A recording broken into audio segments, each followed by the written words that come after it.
Vous allez bien? Je vous avais promis une vidéo avant Noël. Eh bien, c'est chose faite puisque nous sommes aujourd'hui le 23 décembre 2024. Nous sommes lundi. Alors, écoutez, là, j'ai appris la nouvelle, hein, c'est-à-dire que Bayrou a enfin trouvé du personnel pour son gouvernement. Alors, tenez-vous bien, il a repris Borne et Valls. Borne, qui était Premier ministre, elle est à l'Éducation nationale, et Valls, qui était Premier ministre aussi, il est à l'Outre-mer. Alors déjà, au ministre de l'Outre-mer. Mais déjà, rien que ça montre que c'est vraiment des gens qui sont prêts à tout pour un Marocain. Voilà, pour avoir un portefeuille. Enfin, je sais pas, moi, passer de Premier ministre à, pourquoi pas, secrétaire ou sous-secrétaire d'État, je sais pas, à la circulation ou à la plantation de géranium sur les ronds-points. Enfin, mais c'est hallucinant. Déjà, rien que quand j'ai entendu ça, je peux vous dire que ça va pas aller loin, leur histoire. Les gens, ils veulent du changement. Et on est d'accord, tant que ça sera la bande, bon, ça changera pas. Mais là, c'est vraiment, on prend les vieilles recettes, on prend du vieux. Il n'y aura vraiment pas de neuf avec ça. Bon. Bon, écoutez, qu'est-ce que je vous dis? C'est vrai que on va regarder un peu ça. Alors, tout le monde en parle, là, voilà, ça fait la une des journaux. Bon, alors moi, je vais en parler aussi, mais je vais surtout en parler dans une seule perspective. Est-ce que ça va hâter la chute du principal intéressé? Est-ce que c'est bien ça dont il s'agit? Alors, on va regarder ça.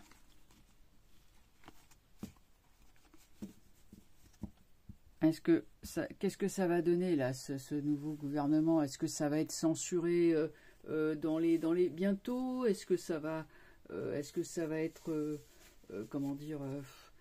Bon, c'est surtout, voilà, est-ce que ça va nous amener une crise de régime, enfin, je sais pas, qu'on attend, quoi, parce que... bon, alors, on regarde.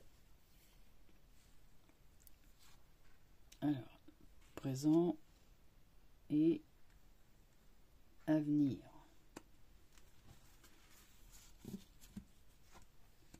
Passé, présent et avenir. Bon. Ouais, ok. Alors, il a pris des gens... donc, le passé, c'était quoi? C'était comment trouver des gens qui veulent bien se mettre au charbon avec le battleur. Hein, des gens qui soient d'accord pour s'y coller et avoir quand même suffisamment on va dire, d'expérience. Encore que je vous rappelle qu'un ministre, en soi, ça fait pas grand-chose. Il y a des gens qui s'imaginent qu'un ministre, c'est comme un chef d'entreprise, que c'est lui qui commande et les autres qui exécutent.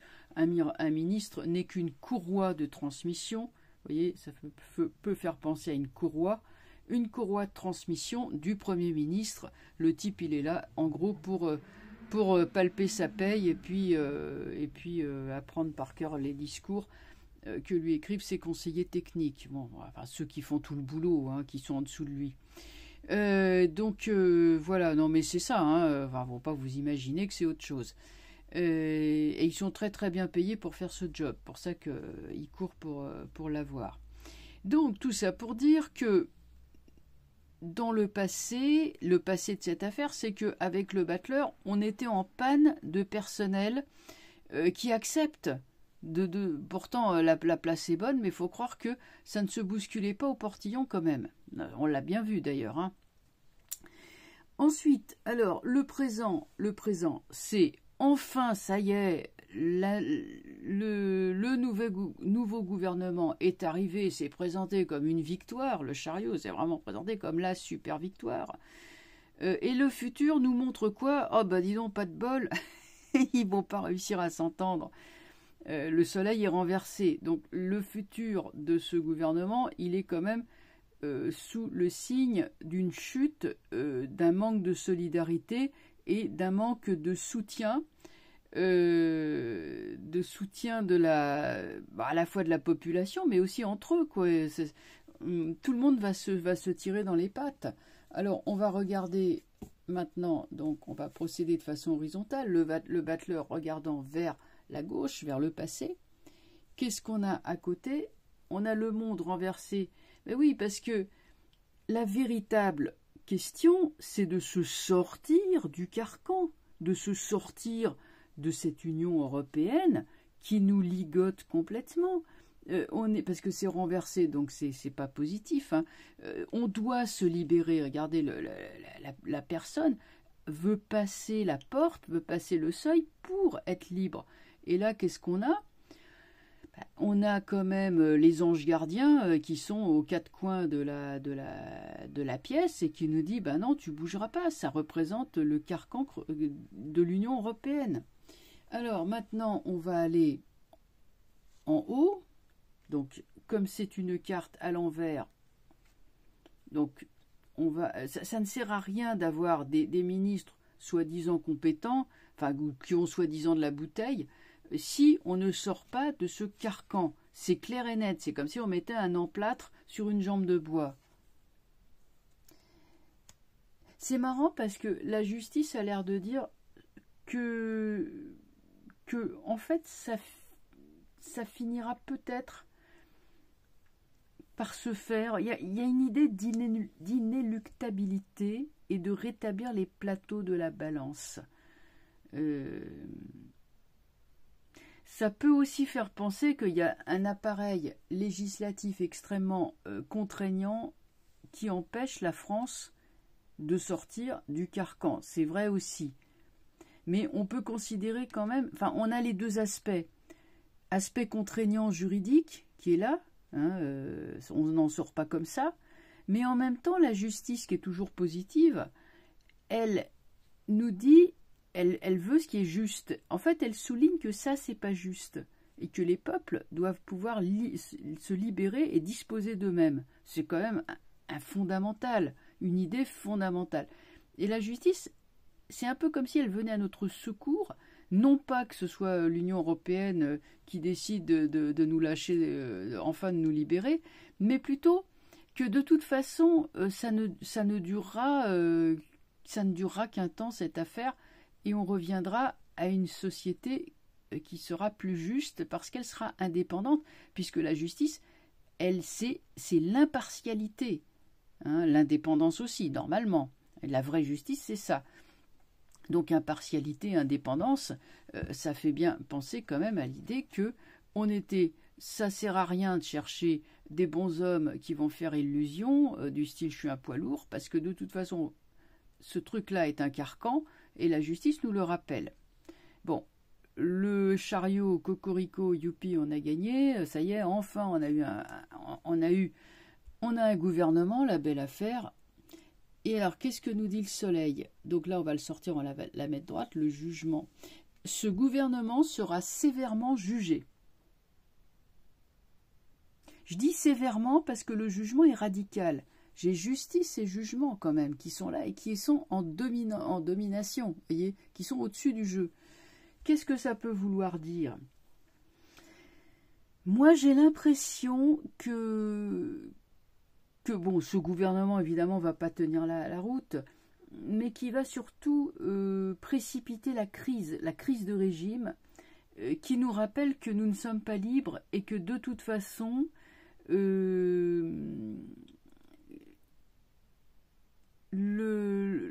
quoi qu'on puisse faire, tant qu'on restera là-dedans, ça ne servira strictement à rien et rien ne se passera.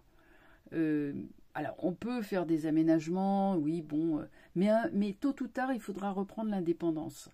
Et là, pour le coup, le jugement nous le rappelle, puisque le soleil est renversé, donc l'union des peuples, la solidarité, la fraternité ne pourront pas se faire dans le futur. Et justement, c'est là que le jugement intervient, pour remettre les pendules à l'heure, pour siffler la fin de la récréation et dire, eh ben non, là c'est beaucoup plus sévère, c'est beaucoup plus radical que la justice. Justice, c'est la justice des hommes, le jugement, c'est le jugement dernier, ça vient du ciel directement, hein. C'est la vraie justice, ça. Hein. Donc, en gros, ça nous fait dire quoi?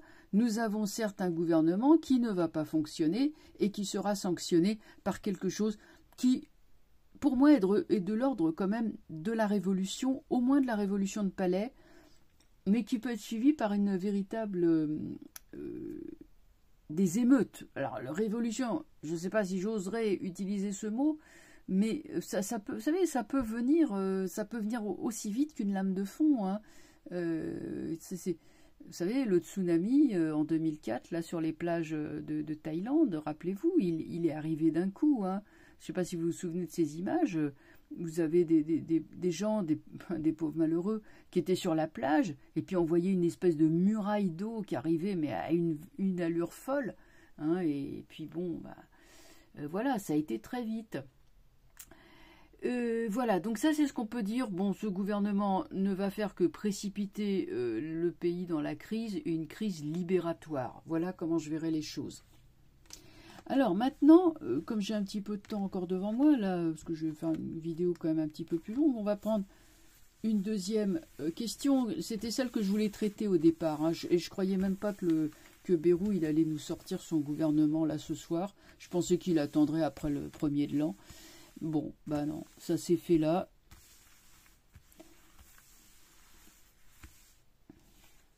Alors, moi, depuis quelques jours, je me dis, là, le Fantomas.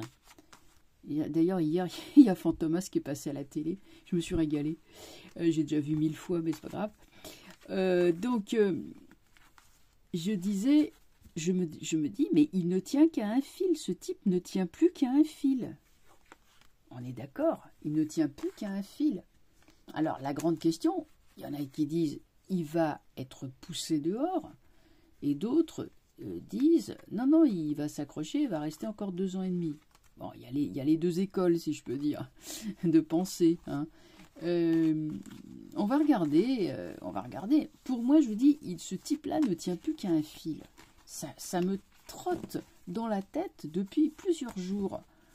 Pourquoi ça me vient cette idée? Je pourrais dire, ah ouais, mais non, ouais, il a tous les pouvoirs, il fait ce qu'il veut, il va mettre l'article 16. Moi, déjà l'article 16, j'avais vu que j'avais pas trop vu ça, non. Qu'il y pense, oui, qu'il soit velléitaire, oui. Maintenant qu'il le fasse vraiment, j'étais pas sûre, hein. Pas sûre du tout qu'il le mette à exécution. Donc, moi, je dis, il ne tient plus qu'à un fil.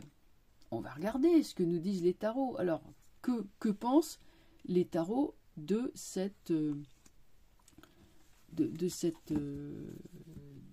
idée, de ce sentiment que j'ai? Papesse. Bon. Alors, c'est toujours pareil. Cet homme n'est qu'une marionnette et il y a là une personne qui a tous les dossiers et qui tire les ficelles. Il y a beaucoup de secrets enfouis. Ça, c'était dans le passé.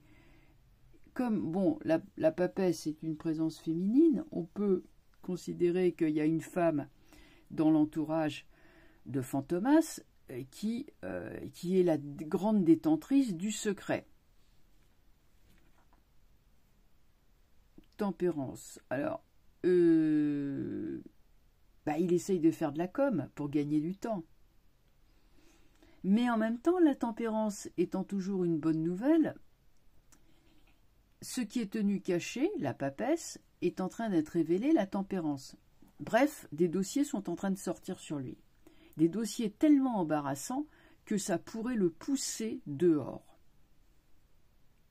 Parce que si c'est révélé, ça aura un impact encore plus dévastateur que ce qui a pu être révélé jusqu'à présent. Bon, écoutez, avec la Maison Dieu, le type va pas tenir. Hein. C'est la tour de Babel. Il y a un effondrement complet du personnage et de son système. Pour moi, il est bel et bien poussé dehors. Bon, alors les 3 cartes sont sorties droites.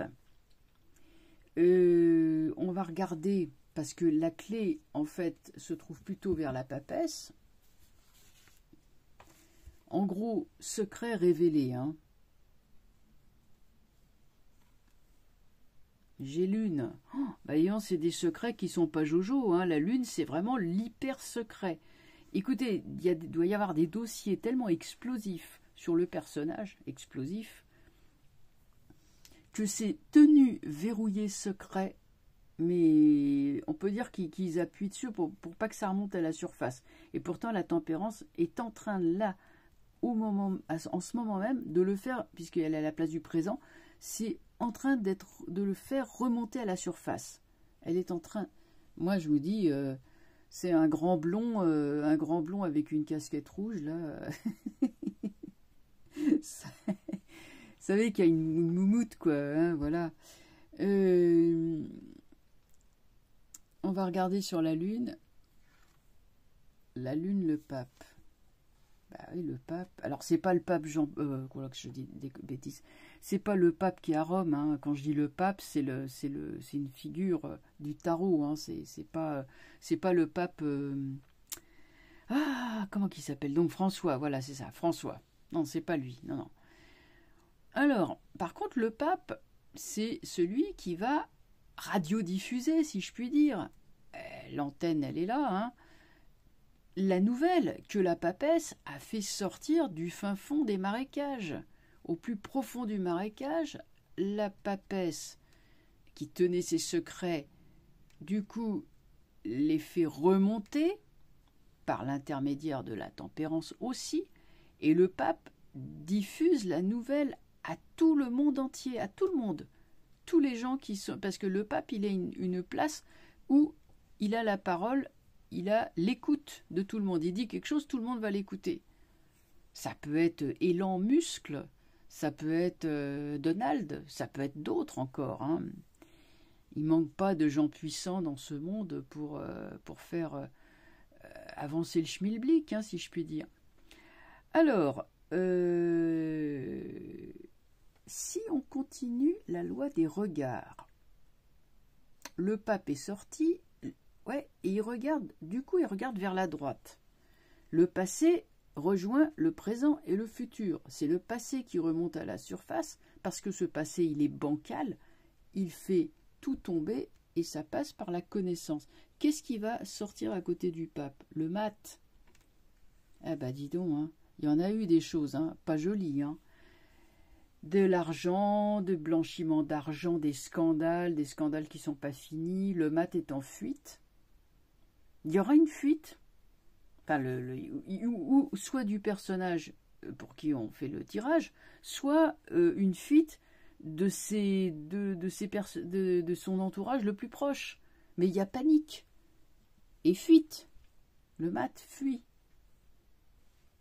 Mais pour s'achever par le pendu. Le pendu, c'est arrestation. C'est arrestation, emprisonnement. Il ne peut pas aller plus loin. Bon, alors quand je dis qu'il ne tient plus qu'à un fil, effectivement, c'est pas la première fois, hein, je crois que c'est systématique pour le personnage, c'est le pendu. Vous vous rappelez, à l'époque où il avait le pouvoir, j'avais des cartes très dures, hein, très noires aussi, mais j'avais pas trop le pendu. Mais là, maintenant, il n'y a plus que le pendu qui sort. Vous voyez l'évolution? Elle est là.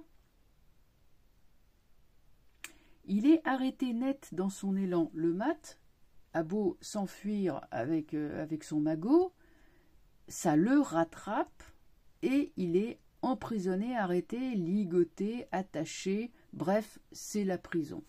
Enfin, pour moi, c'est la prison. Le pendu, c'est quand même un emprisonnement. C'est quelqu'un qui est retenu prisonnier, pas libre de ses mouvements, contre sa volonté, qui subit une situation. Donc oui, c'est l'emprisonnement. La Maison Dieu aussi, hein, représente l'emprisonnement, mais avec la nuance que ça peut être aussi une évasion. Alors que le pendu, c'est vraiment un emprisonnement.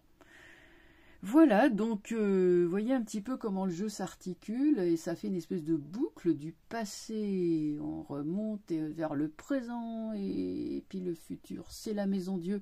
Il n'y a même pas de carte dessus, c'est sans appel. Voyez, c'est sans appel. Mais quand même, attention, hein, là, ce qui sort, c'est imparable. Le pendu, il ne peut pas contrer ça. Le pendu, ça le représente lui. Hein. Voilà ce qu'on peut dire. Bah, écoutez, mon intuition, on va voir si elle se révèle vraie. Mais en tout cas, je vous dis, il est très mal barré, que ce soit Bérou, même s'il rappelle à la rescousse, je sais pas moi, oui, Borne, Valls, et pourquoi pas, oui, Balladur, pourquoi... Il peut aussi ramener, je sais pas moi, Christiane Taubira ou bon des gens de je sais pas combien de temps là. Mais ça le sauvera pas, hein. Ça fera pas illusion. Voilà. Eh bien écoutez, sur ce, je vous souhaite un excellent Noël. Et puis pour toutes les personnes qui sont seules, un gros bisou. Toutes mes pensées. Vous n'êtes pas seul, hein, de toute façon. N'oubliez pas qu'il y a les tirages, bon, il y a les réseaux sociaux. Bon, moi demain je vais réveillonner, hein, donc je pourrais pas sinon je vous aurais fait un petit live, un truc sympa. Mais non, là je serais en réveillon, tout ça. Donc bon, voilà. Écoutez, donc excellente fête de Noël et puis bah à très bientôt. Voilà, vous en aurez dans la semaine, donc avant la fin de l'année, hein, de toute façon. Allez, au revoir, bonne soirée.